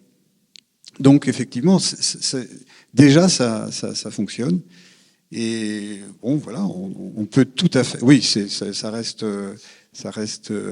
à la marge. On est bien d'accord. Mais l'idée de Patrick, qu'il va peut-être reprendre et redévelopper, c'est vraiment de réunir l'ensemble des structures et de faire en sorte que cette 4e loi soit portée avec force par tout le monde du handicap, toutes les structures d'insertion. Et ça, jusqu'à présent, ça n'a pas été, cette réunion-là n'a pas été faite. Et c'est ça, à mon avis, qui permettrait, bon, bien sûr, dans un premier temps, de répondre à cette problématique du chômage, mais pourquoi pas de répondre aussi, parce que ça, avec la force que pourrait avoir cette union-là, de répondre aussi à cette imbécilité d'interdire aux sans-papiers de travailler, puisque pour pouvoir avoir des papiers, on exige qu'ils aient un contrat de travail et qu'ils présentent des fiches de paye. On est dans l'absurdité la plus totale. Je rejoins Bernard. Mais surtout, ce qui m'intéresse beaucoup dans votre remarque, madame, c'est que je rejoins Bernard. Hein, je suis d'accord que c'est peut-être ce qu'on parviendra à faire aussi. Mais c'est les entreprises ordinaires qui pourraient se mettre ensemble. Et je comprends qu'elles soient très anxieuses de le faire officiellement parce que ça coûte cher. Mais sauf que si elles sont très nombreuses et que, autrement dit, si elles se mettent d'accord pour manifester sur cette question, je pense que ça porterait. Parce que pour les raisons que vient de dire Bernard, c'est tellement bête que les citoyens le verraient, quoi. On a des entreprises qui ne peuvent pas, elles sont très nombreuses à dire je ne peux pas recruter, donc je ne cherche pas de clients. Parce que j'ai déjà du boulot jusque-là et je ne peux pas recruter. Donc, je ne cherche pas de clients. Alors qu'il y a du monde. Ah, bon, je vois qu'il y a quelques-uns qui sont... Donc, c'est tellement stupide que je trouve que si... Mais ça moi, je suis à la disposition, dès que je vais avoir 5 minutes, de retourner au patronat où j'ai été autrefois, il y a bien longtemps, pour voir ça. Parce que le MEDEF devrait s'occuper de ça. Mais si, c'est son intérêt. C'est à la fois l'intérêt social, mais l'intérêt social, c'est l'intérêt des entreprises. Hein. Les entreprises, elles vivront d'autant mieux que la société vivra bien. Et réciproquement. Est-ce qu'on a d'autres questions dans le public? Oui.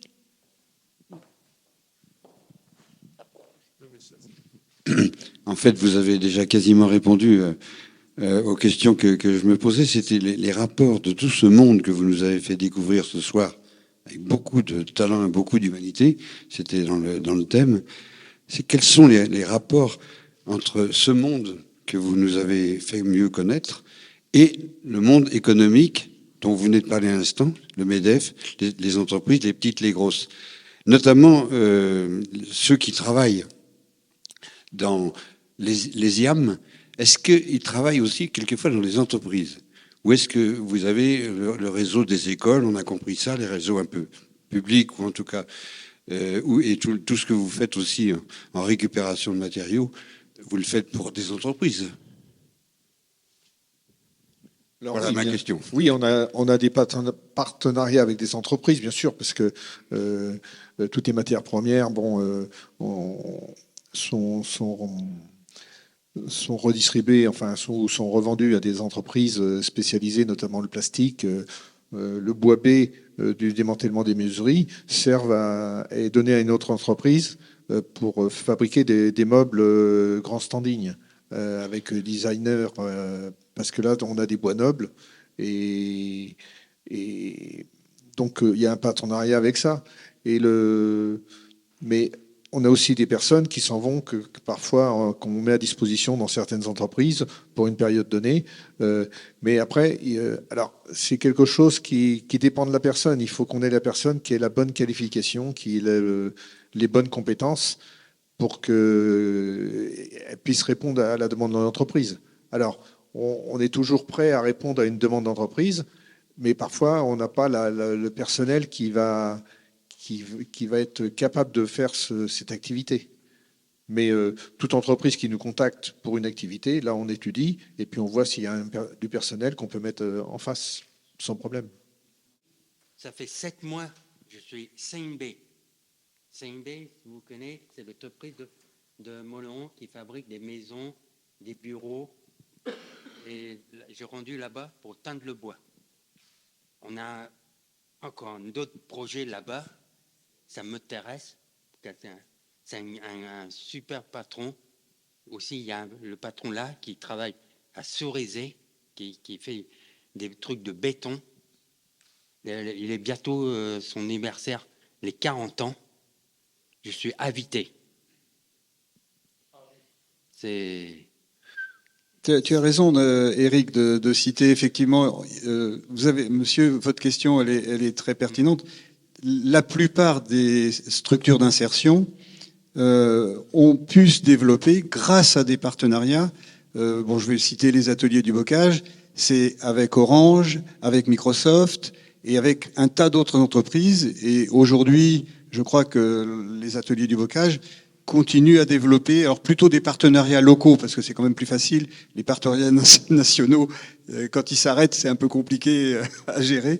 Mais effectivement, ces partenariats, et Patrick, toi, tu as toujours travaillé en partenariat avec les entreprises angevines. Toutes les industries angevines, alors, bien sûr, oui. Les relations sont très faciles. En réalité, les relations difficiles, c'est entre les entreprises concurrentes. C'est terrible à dire, mais il faut dire les choses comme elles sont. Il faut les mettre autour de la table parce que, évidemment, elles ont le même financeur, l'État, elles ont les mêmes personnes qui tournent et elles ont souvent les mêmes travaux. Donc elles sont concurrentes entre elles, mais non pas avec les entreprises ordinaires. Elles sont concurrentes entre elles. Donc c'est entre elles c'est pour ça que quand on va mettre autour de la table sur un territoire toutes ces entreprises, on va s'apercevoir que c'est une seule entreprise, mais en plusieurs établissements complémentaires. Et ça sera, je pense, ça va changer, ça va ce qu'on appelle un changement de braquet. Ouais. Merci Patrick. Est-ce qu'on a une autre question, d'autres questions dans le public? Bonsoir. D'abord, merci pour ce débat intéressant sur l'emploi, parce que c'est un vrai sujet. Et naturellement, il y a une question qui me vient, c'est au niveau des RH, les ressources humaines. Parce qu'on voit que ça peut être compliqué, par exemple, pour des gens qui sont justement en chômage de longue durée, parce que les RH vont dire vous n'avez pas travaillé depuis un certain temps, il y a un trou dans votre CV, ou bien ceux qui n'ont pas du tout d'expérience, qui débutent aussi, où là on leur dit vous n'avez pas d'expérience. Comment on peut faire pour améliorer avec les RH, en partenariat avec les RH, un process qui permettrait de plus facilement accepter des gens on va dire, dans ce milieu-là? Comment les faire entrer en entreprise? Question complexe. Merci.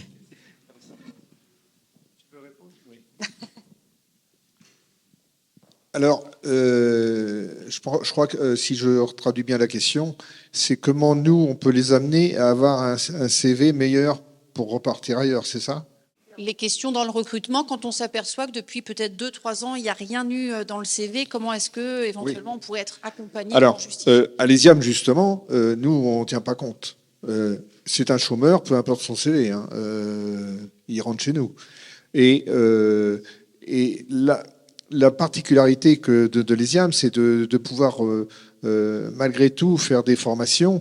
On voit à l'atelier bois où on a des gens qui travaillent sur du matériel, un atelier bois avec des toupies, des scies, plein de matériel dangereux.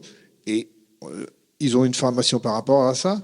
Et à l'intérieur, si vous voulez, en interne, ils ont des habilitations par machine et tout ça. Donc, c'est des choses qu'ils peuvent mettre dans leur CV comme aptitude. Alors, après, la question, c'est est-ce que dans un CV, mettre qu'on est à l'ESIAM, ça peut aider ou au contraire défavoriser? Si on prend en compte que l'expérimentation était zéro chômeur et sur le volontariat, avoir un CV là, où on dit j'étais à l'ESIAM, c'est montrer que même si j'ai un blanc dans mon CV, eh bien je voulais travailler. Et il faudrait voir plutôt le passage de l'ESIAM dans un CV comme quelque chose de positif. Et puis une volonté, en effet, d'être à nouveau sur le marché de l'emploi. Je ne sais pas si votre question était oui, c'est ça. Oui, tout à fait. C'est une partie de répondre. Mais je pense qu'il y a l'autre partie. Et moi, ma petite idée sur la question, c'est que il y a quand même, enfin, surtout dans les grandes entreprises, il y a une telle, comment dirais-je, le principe de précaution qui est dramatique. Et on ne sait pas comment faire. Moi, j'ai vu des cas. Je ne sais pas si je dois citer l'entreprise parce que c'est pas gentil ce que je vais dire, mais c'est vraiment une grande entreprise de l'automobile et le garçon qui venait de notre atelier à l'époque à Angers était un homme qui a vraiment donné satisfaction pendant au moins 2 ans et demi dans cette entreprise parce qu'il était salarié chez nous et on dit bon, il faut qu'il s'habitue. Et les chefs tout le monde personne n'avait aucune critique à faire. Et quand il a été question, parce que l'inspecteur du travail dit bon, au bout de 2 ans, faut quand même savoir. Eh bien, quand l'inspecteur du travail a dit il faut le recruter, l'entreprise a dit non, il n'a pas le bac. Alors qu'il était sur une ligne de production où il était très bien noté. Vous voyez. Alors là, oui. Le frein des diplômes plutôt on que se sent des impuissant. compétences. Oui, c'est le principe de précaution. Voilà. Merci. Je vois qu'il y a Oui. une question également. Oui, Philippe Riant, président du Fonds de dotation Vendée Solidaire. D'abord, merci pour la qualité de votre expertise, la qualité de vos connaissances. Je voudrais en profiter un petit peu plus parce que vous avez très bien défendu le modèle d'insertion en milieu protégé. Mais est-ce qu'il existe, d'après vous, des modèles ou des insertions possibles en milieu non protégé? Oui, bien sûr. Mais si vous voulez, l'insertion, oui, bien sûr que ça existe. C'est même très, comment dirais-je, très soutenu par l'État. Mais c'est vrai que, comment dirais-je, c'est un peu comme pour le RH, c'est-à-dire, je voudrais prendre un exemple, mais une falaise, vous pouvez la monter, mais pas en direct. Ou alors, il faut être vraiment très bon, quoi. Et vous risquez de vous casser la figure. Et là, en plus, même s'il y avait un escalier suffisamment adapté, tout le monde ne peut pas monter toutes les marches. Et il faut le reconnaître. Donc, notre économie moderne est quand même une économie forteresse, si vous voulez. C'est-à-dire, et j'emploie le mot parce que c'est le mot fort, quoi. C'est vrai qu'on a une économie qui est forte. Les gens sont forts. Les entreprises qui résistent, ce sont les entreprises qui existent, c'est celles qui résistent bien. Et les personnes dont nous parlons, c'est des personnes fragiles. Alors, voilà. Oui, on le fait. Oui, ça existe. Mais ça suppose beaucoup de soutien, beaucoup de suivi. Ça ne peut pas se faire comme ça. Voilà. Merci.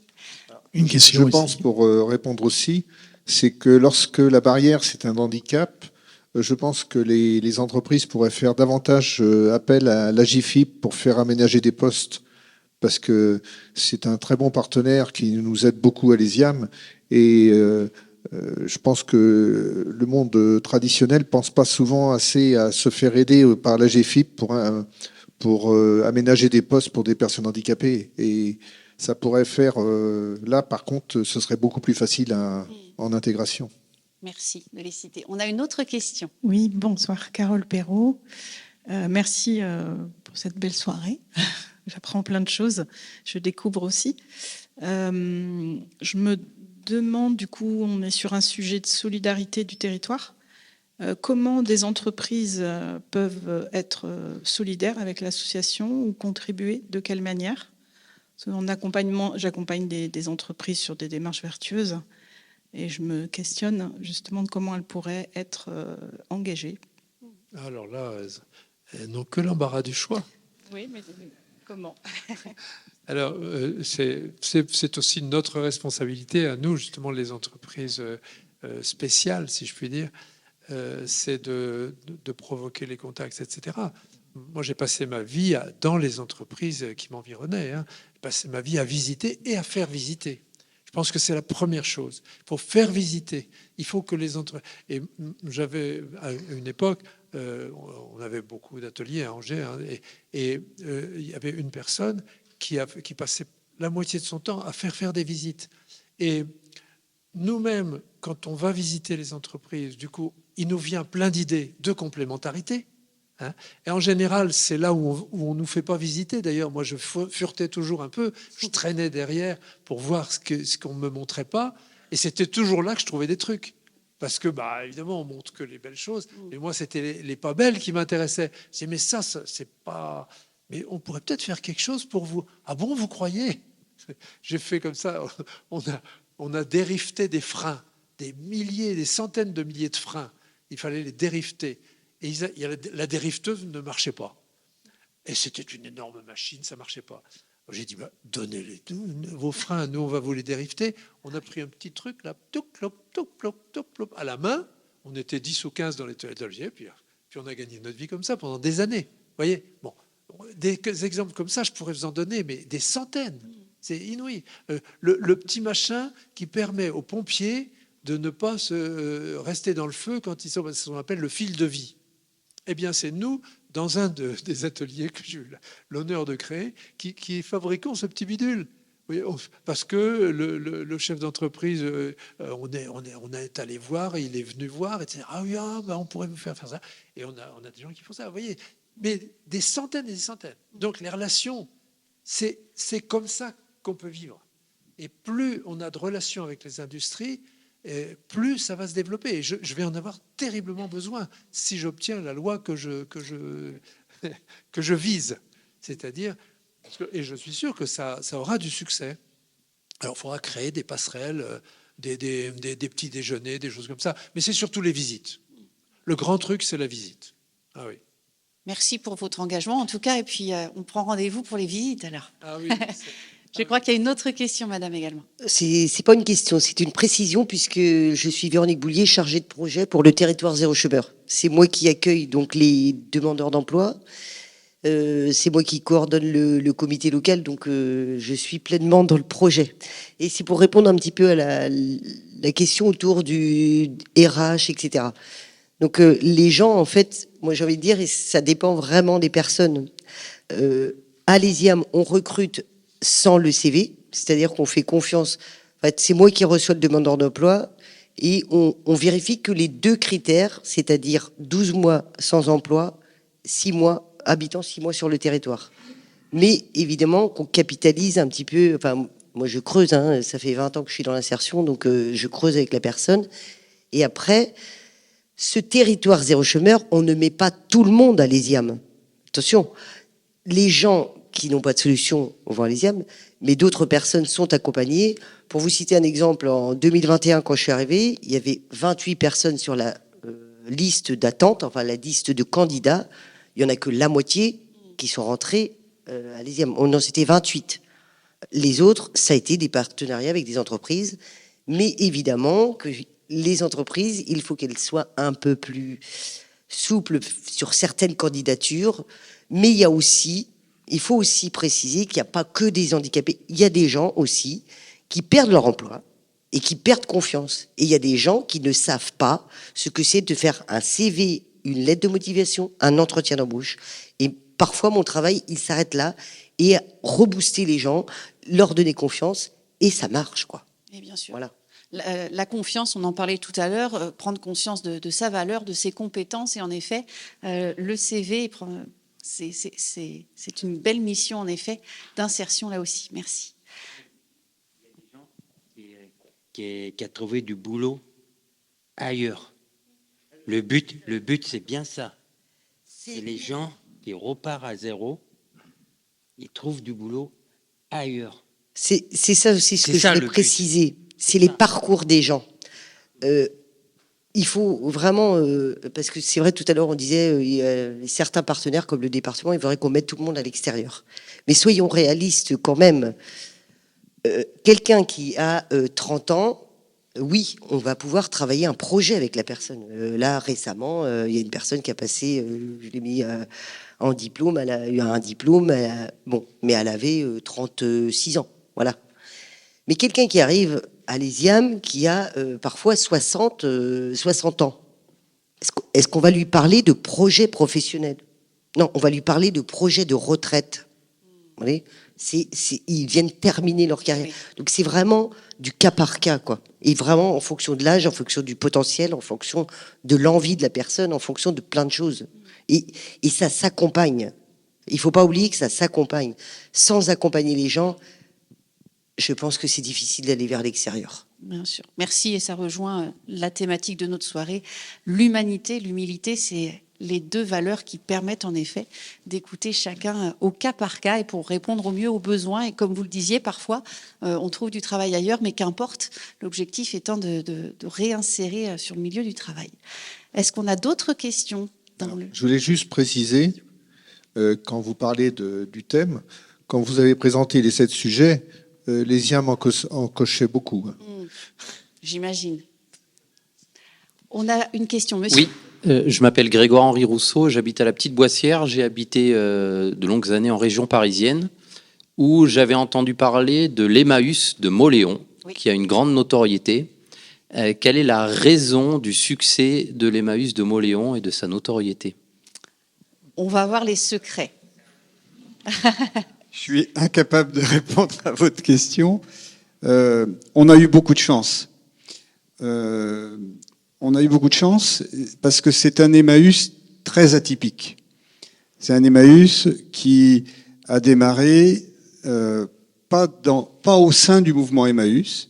Il a démarré au sein d'une structure, d'une association qui a été fondée par l'oncle de Patrick, qui s'appelle la Cité des Cloches. Donc on a démarré, alors on rejoint encore le thème, très humblement, puisque on était une petite équipe valide et handicapée. Et on n'était pas des Superman. Hein, Quand on arrivait à la Cité des Cloches, il y avait le pancarte. Si tu sais pas quoi faire, prends un balai et puis nettoie la. Et puis si tu es un peu triste, bah écoute, chante une chanson un peu plus gaie et puis etc. C'était très simple, mais c'était vraiment. Et voilà, donc cette équipe handicapée valide est arrivée ici, a voulu ouvrir un dépôt pour la communauté Emmaüs de Poitiers. C'était des amis, on se connaissait bien. Et très rapidement, comme il y avait des locaux, un chef d'entreprise qui est décédé depuis, qui s'appelait Monsieur Ferrès, qui avait une grosse, enfin à l'époque, il avait une très grosse entreprise de chaussures.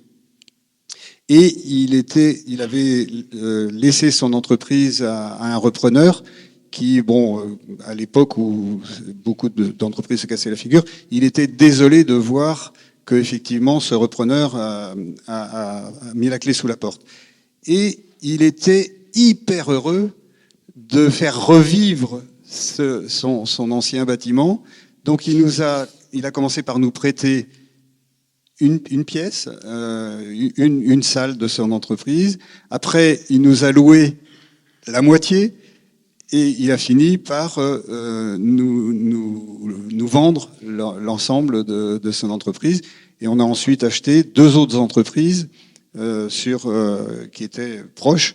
Donc une entreprise de fabrication de gants et la granitière. Donc ce qui fait qu'effectivement, on a un outil extraordinaire. Le Emmaüs Mauléon, en surface, en bâtiment, c'est toute l'industrie du 19e siècle du Mauléonais qui a été recyclée à travers cette communauté, enfin à travers cet Emmaüs.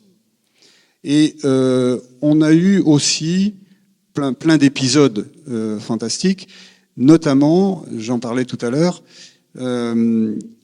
un père capucin qui est le fondateur de la Cité des Cloches et qui a eu envie de vivre au sein de cette communauté Emmaüs et qui a donc sollicité sa communauté, les Capucins la communauté des Capucins, pour pouvoir faire une expérimentation au sein de cet Emmaüs. Et pendant 11 ans, je crois, eh bien, on a eu une équipe de Capucins qui, très humblement, ils n'étaient pas responsables, ils étaient compagnons comme les autres, eh bien, contribuaient effectivement à la vie de cette belle communauté Emmaüs de Mauléon. Donc, je pense que voilà, c'est toutes ces raisons-là qui font que c'est assez atypique.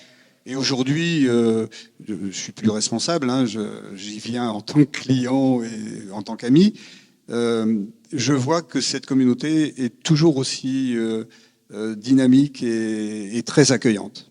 C'est vrai. On vient de loin d'ailleurs pour aller au Emmaüs de Mauléon. C'est vrai, je suis moi-même chaultaise. On a un Emmaüs à Cholet qui est très bien, mais je pousse très souvent jusqu'à Mauléon parce que c'est ce que l'on se dit aussi dans ma commune. On dit, allez, on fait la tournée et on passe forcément par Mauléon. Donc bravo aussi pour ça parce que c'est connu aussi jusque dans la région parisienne et ça fait plaisir. Et probablement grâce à cette belle histoire aussi et à cette technique des petits pas. Vous n'aviez pas cette prétention et aujourd'hui vous êtes reconnu pour ce que vous êtes.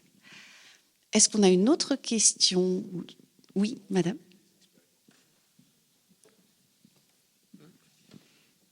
C'est juste un petit clin d'œil peut-être prospectif par rapport au projet de loi que vous portez, puisque Bernard Arru vient de dire 11 ans d'expérimentation à l'époque de la Cité des Trois Cloches. On en est à 8 ans là sur territoire zéro chômeur de longue durée. Donc voilà, dans 3 ans, voilà, et dans 15 ans, l'évolution qu'on peut voir sur la communauté Emmaüs sera aussi... Dans 15 ans, j'aurai 80... Le micro, on vous entend à peine, Patrick. Oui, quand la passion est là... oui, effectivement. Effectivement, mais je me suis donné 20 ans, mais pas plus, quoi. Mais... En tout cas, on pourra dire on y était et on sera là pour continuer à faire passer le message, en effet. Est-ce que d'autres questions dans le public ? La première est souvent difficile, mais la dernière n'est pas forcément plus simple non plus. Non ? Bon, eh bien écoutez, je pense donc déjà que l'on arrive au terme de notre soirée. Merci infiniment pour la richesse de vos questions et puis pour votre participation active aussi. C'est ce qui nourrit aussi bien évidemment vos projets. Et puis je tiens bien évidemment aussi à remercier chaleureusement nos 4 invités qu'on peut bien évidemment applaudir.